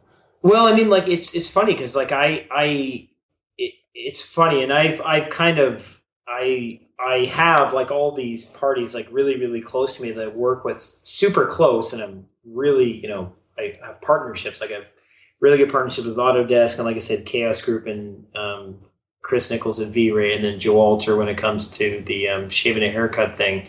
Like it's been really really nice for me picking and being able to use the products that I think gives me the best, tech advantage and art advantage, and like able to see like what it does and stuff. And it's cool, man. Like it's cool kind of like working on a piece and like pushing it out there and getting, like good buzz from like people you don't even expect it from. And so like it's kind of nice. Like it's cool. Cool, man. And like, what are the key tools you use? I mean, obviously V-Ray, obviously Maya, I assume Moto. Like, what about like sculpting, like ZBrush or? No, so I'm like, I use basically Mudbox for my texturing, my sculpting. I use Maya for my modeling. I use shaving a haircut for my hair. I use any kind of like spec or reflection type thing. I use Knoll. It's a kind of a plug for Knoll, but I know Morton, who I used to work with at Crystal and stuff. He's one of the developers of it or whatever. But it's really, really great for getting like really quick reflection maps and occlusion, and then obviously like V-Ray and stuff. Those are basically the tools I use and stuff. Like, I'm trying to think of like any major stuff. Like I use like your household tools, And then I say when you're doing like scanning stuff, having just like an iPhone and being able to fucking take like a quick, scan of something, whatever, is pretty cool. So yeah, no, that's great, man. Like, final question about this, but like, second final, but how do you usually start when you're first starting out a new character? I try to think of something that's gonna keep me inspired, and something that's gonna challenge me. I've kind of been labeled, and I totally understand labeled like, oh, you just do portraits, just do this. But when I'm at work, actually, I don't. Like, I'm working on Gears of War, make creatures and this and that kind of stuff. So I try to keep things going. I try to keep myself going with making things that I think will inspire me, but selfishly, like I love making the stuff that's, photoreal. So being able to put like something really, something that I feel photoreal and push it out there and like seeing like responses from people and stuff, it's cool. And it's not always positive, sometimes negative, and I get that and stuff, but I try to do stuff that I want to do that is motivating for me, that I hope other people will like. Sometimes I do, sometimes I don't. Right on. And how long does it typically take to, obviously, I mean, I've always known this, and I think that everyone who knows you knows that you're a perfectionist, and that you're always going to try and get a bit better at that. But like, when you actually can abandon your work, I mean, how long does it you typically take for you to, start to finish to make a character? Oh man, that's a tough one, because you're probably the same with me. Even when you're working on stuff on the side, it's work. Your actual work comes first. Like right now, just working on the Gears project and stuff, like I'm dedicated to that. So what you alluded to earlier, like I get up, Nicole gets up early as well. Like we get up at 4:30 in the morning, and I work on stuff until about 8 or so o'clock. And then I go to work. And if I have a little bit of time at evening or whatever after work and stuff, I'll work on a bit then. But I mean, it's funny. I've got asked that before. I don't know if they really can put a time limit on how long it actually takes you, because it's done when it's basically done. And even when it's done, it's not really done, because you look back and you're like, oh, I'd fix this and I'd fix that. So it's a tough thing. I try to make it as quick as possible with reusing base messages and trying to use formulas that I've done before and stuff. But I really can't answer that. Some take weeks, some take months. Yeah, I mean, shit, dude. I think the Blue Project, I think that probably took me, probably, I want to say probably 6 months. But at the same time, it's a special case where, you're more doing in your spare time, and, I think that for you, it's more an experimental project as well. So it is, right? And sometimes, like, just, to keep like your followers on Facebook and shit going, you make like additional renders where you could be literally like working on hair or something like that. But like the personal project work, like the self-portrait and stuff, I've probably been on for like a couple of months, but I know I could have busted through it a lot quicker and stuff like that. But right. And I guess like one thing we were talking about earlier was social media.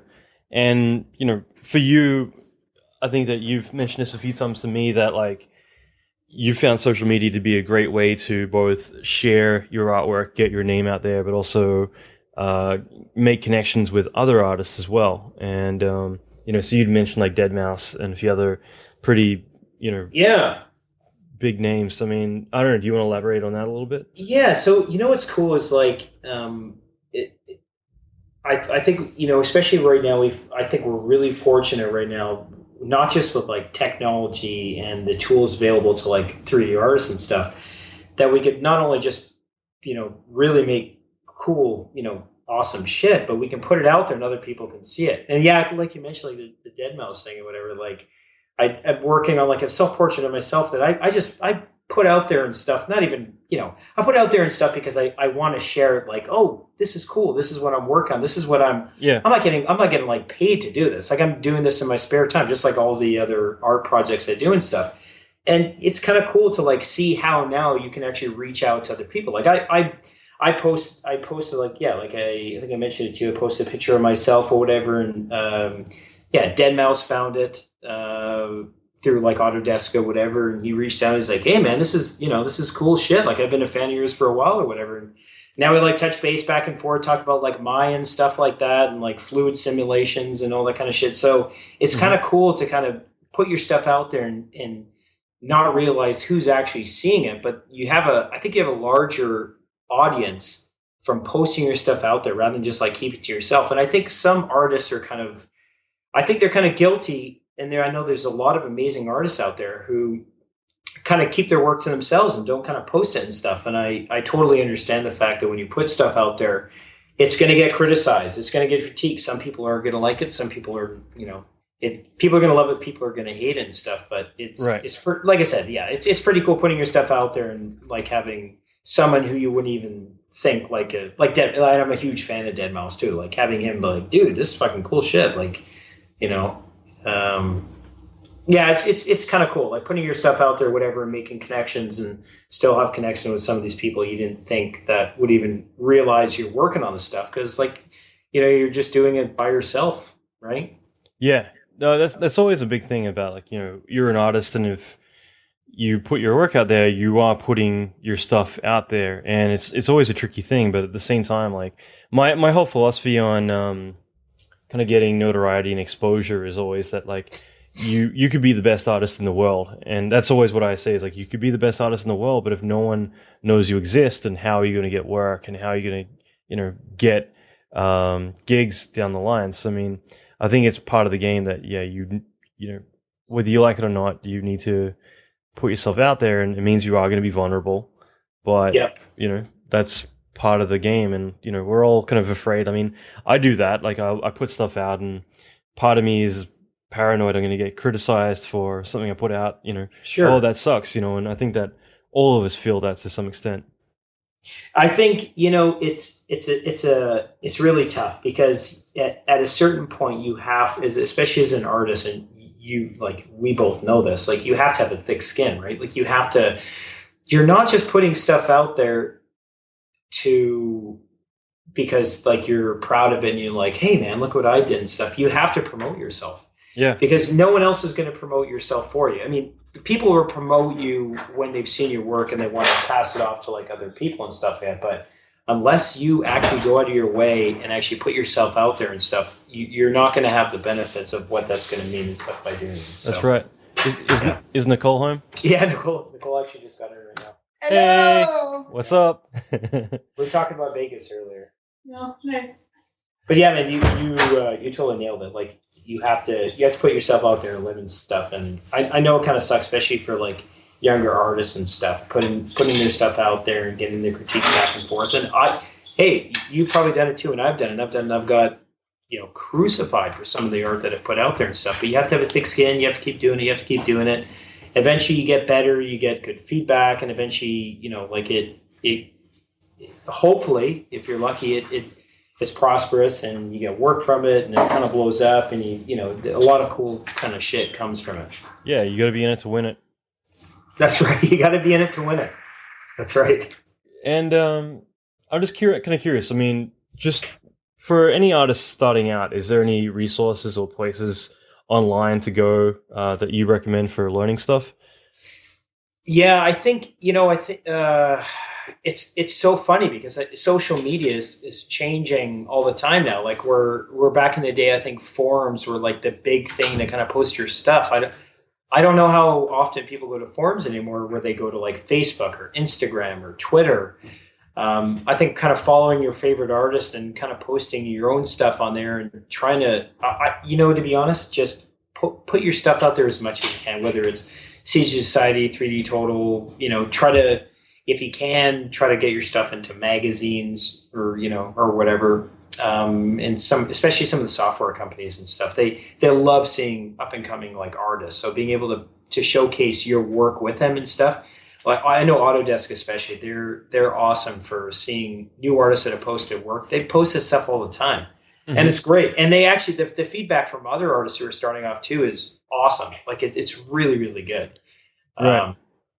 So I think I don't think there's one specific place. I think just post your stuff as much as possible. And, ArtStation has also been really good lately too. Like I know ArtStation is kind of like the new CG hub where people post stuff all the time. And it's not, the thing I like about ArtStation is it's not, I don't know exactly how it works and stuff, but you don't have like these different kind of like ridiculous galleries where, they care about this, care about that. You have like the stuff you post, you have it trending, and you have like a pics gallery, whatever, Mm-hmm. And yeah. Everybody sees it. So you post it there, people can see what they want, they can like what they want. And yeah. Yeah, I've been collaborating a bit with Jim Thacker, who's the chief editor of ArtStation lately, Yeah. and stuff they're doing is really cool. Like, yeah, I kind of feel like I don't know. I kind of feel like CG Channel, CG Society, like a lot of the websites out there that are more legacy ones from 10, 15 years ago, they're kind of, I don't know, losing it a little bit. And Passe. Yeah, it's kind of good to see something fresh. It's funny, and I'm not. I'm definitely not going to throw stones or like bash or anything like that. But I was a big fan of Paul Heller, who was over at CC Society and stuff. Yeah, and since he's left or whatever, I'm just like, well, like it's changed in such a way now or whatever that I don't really know much about the place. And for me, Paul was kind of like the face of CG Society and stuff. And he was a big pusher, motivator for me and stuff. And then seeing someone like that go somewhere else and stuff, I don't know. But I agree, like seeing some of these older kind of places that have been around for a while and stuff, it's tough because it's not really the way of what social media is doing right now. Like it has to be kind of quick and innovative and right away and stuff. I think ArtStation's kind of doing that, like where it's like you refresh and it's new art all the time, which I think is awesome. Like it's really cool. And it's going back to the roots. I mean, CG Society, CG Channel, back in the day, like it's all an Australian thing that like Leonard Teo and Garth and all the other guys started. Then it kind of broke off into CG Channel, CG Society. And so CG Society literally just at Christmas got bought out by an American company, and now it's American, whereas it's been Australian up until now. Oh, interesting. Yeah, whereas technically CG Channel, no one bought it, but like same people, all a bunch of Aussies. Like ArtStation is like Leonard Teo, who started all the stuff in the beginning, so it's kind of going back to its roots in a way. So it's kind of cool. Yeah. But yeah, I don't know. It's kind of cool just to see something fresh and different. So I like the idea behind it. Yeah, and I'm not bashing or taking a rip on CG Channel or CG Talk or anything. I'm really good friends with all those guys, that. So I'd always choose my words carefully. But no, everything they do is great. I just mean that it's kind of cool to see something new and fresh kind of come on the scene. So yeah, and like in CG Society, they've been awesome about promoting my work and this and that. So and I still post my work there. Nothing negative to say. Yep. I was just always a huge fan of Paul. So yeah, no, I love Paul. He's a great guy. Yeah. And I don't know. I mean, finally, I guess the main thing I'm kind of curious about is like what's next on your agenda. Like, what do you have that you want to do? Later this year, or like you're doing a self-portrait, but is there anything big that you've got kind of brewing in the background? Oh, yeah. I mean, well, okay. So like I'm professionally at work and stuff, busy on the Gears of War stuff. And that's been a lot of fun, and it's been really cool, and it's been just amazing working with the people there. I can't really talk too much about that and stuff, but there'll be some like pretty cool shit coming up there. And then personal stuff. I'll probably end up doing a tutorial for the piece, the self-portrait piece with my ugly mug. But for me, the whole thing I've always wanted to do is I've always wanted to do a short. I've always wanted an Academy Award. I've always just wanted to do something outside the box of games and doing something on the side that, again, just kind of inspires me, keeps me motivated, and all that kind of stuff. So let's do it. You and me. Let's go. Hey, man. Hey, anytime. You let me know. I know a bunch of other people that kind of want to do it too and stuff. Yeah, I just think it'd be really cool to kind of work on a short, do something a little bit different, and see where it goes. That's always been a big thing for me. I've always wanted to do like another small short. Mm-hmm. Yeah, and they're obviously doing the stuff with the Digital Human League. But I think Chris and the team there. I'm a little less hands-on right now, just because I just don't have the time right now and stuff. But obviously the stuff in the Chaos Group, they're working on some pretty cool shit. But I don't know, man. Just a lot of stuff. What are you doing? No comment. Actually, I gotta say, like this year to me, Vegas. Yes. We're going to Vegas to get freaking hammered. That's what we're doing. Yep. I mean, this year for me has been a big one. I am doing something a bit ballsy, which is I decided to take the year, not the entire year for production, but I'm being very careful about, like, I turned down Independence Day 2 and a few other big films because I want to focus this year on actually giving back a bit, and I'm going to basically devote most of my year to actually mentoring a lot of other artists' careers and trying to get them to hit all their personal goals. So Cool. yeah, Good it's ballsy, but it's been great just kind of seeing what I can do with that. And yes, I mean, I did Call of Duty at the beginning of the year. But besides that, I've been focusing entirely on this mentorship. But at the same time, I'm going to be gearing up for Vegas, going to the gym and getting in shape so we're ready for the pool parties. Oh man, you and me both. Yeah, no more beer for me. Holy cow. Yeah, I know. But I'm looking forward to it, man. Like getting to Vegas, having some fun. So it's gonna be fun. Yeah, absolutely. And finally, I mean, is there anywhere you can point people to who want to find out more about your work? Yeah, I mean, like if you go to my website, danwordy.com, I have a lot of links to stuff there. My Twitter account, my this Skype stuff. I'm not really on Skype very often and stuff, but I mean I'm on Facebook quite a bit. I try to post most of my stuff on there, and yeah, I mean you can email anytime. I try to respond to people, like questions and stuff, as much as I can. Like sometimes you're probably the same. I just get wicked busy, and it gets really, really difficult stuff, especially this week. Holy shit. Yeah. But yeah, just danwordy.com and stuff, and yeah, hopefully I'll be working on some new stuff and releasing some stuff recently. I actually love to see like other students and stuff who are working on cool shit as well. And I think it's really cool. I think it's inspiring for other students and stuff too. So cool, man. Yeah, and I'll definitely link to all that stuff in the show notes. So very cool. No, I just want to say, like, thanks so much for taking time out to talk about all this stuff. It's been really insightful, both like all the visa stuff, your process, discussing all the projects and all the vast experience you've got. So it's been really, really great. So thank you.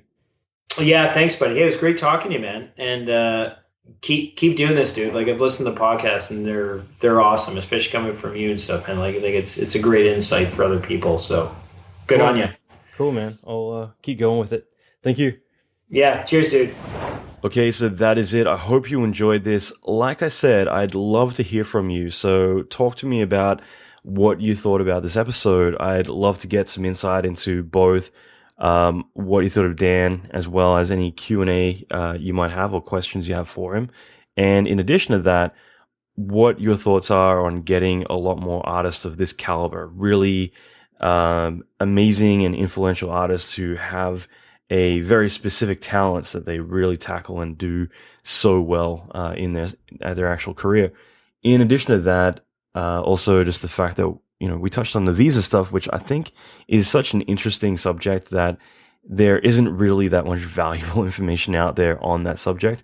And if this is something that does interest you, I'd love to hear from you, because it's something I will definitely delve into more down the line. So let me know. That is it for now. I'm going to leave show notes on my website. If you go to allanmckay.com, so ALLANMCKAY.com/30, so 30 the number, and that will be all for now. So thanks again for listening. I'll be up with a new episode next Monday.